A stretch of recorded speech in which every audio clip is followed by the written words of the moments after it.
নমস্কার, সোমা কুকিং ক্রিয়েশনে আপনাদের স্বাগত। আজকে আমি আর একটা রেসিপি রান্না করব। আজকে আমি কাঠের উনুনে রান্না করব পুঁই ডাঁটার চচ্চড়ি। বড়ি দিয়ে নিরামিষভাবে পুঁই ডাঁটার চচ্চড়ি রান্না করব। ভিডিওটা দেখবেন। 5 ফোড়ন, শুকনো লঙ্কা, তেজপাতা ফোড়ন দিয়ে দিলাম, বড়ি দিয়ে দিলাম, সামান্য লবণ দিলাম বড়ি ভাজায়,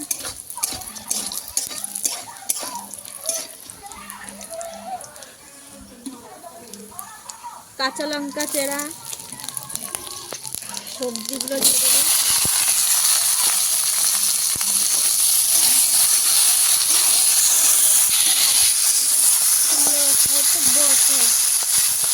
লবণ, হলুদ,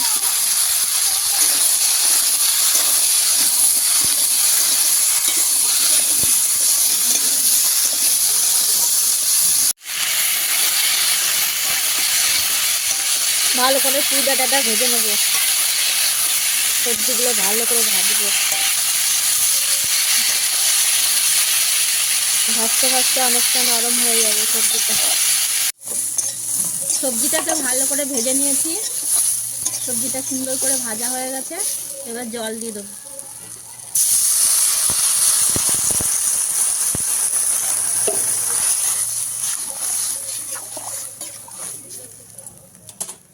ঢাকা দিয়ে দেবো, ঢাকা দিয়ে ফুটবে।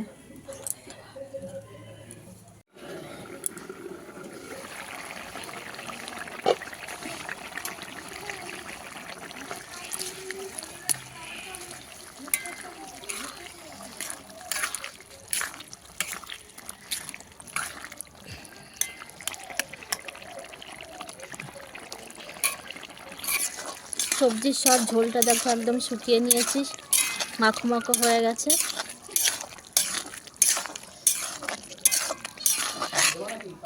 এবার সামান্য একটু চিনি দিয়ে দেবো, সামান্য একটু চিনি দিয়ে দেবো। চিনি দিয়ে নাড়াচাড়া করে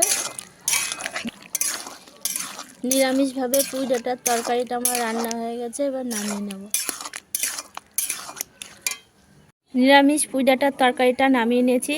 এইভাবে রান্না করে খেয়ে দেখবেন বন্ধুরা, ভীষণ ভালো লাগবে। ভালো লাগলে পাশে থাকবে।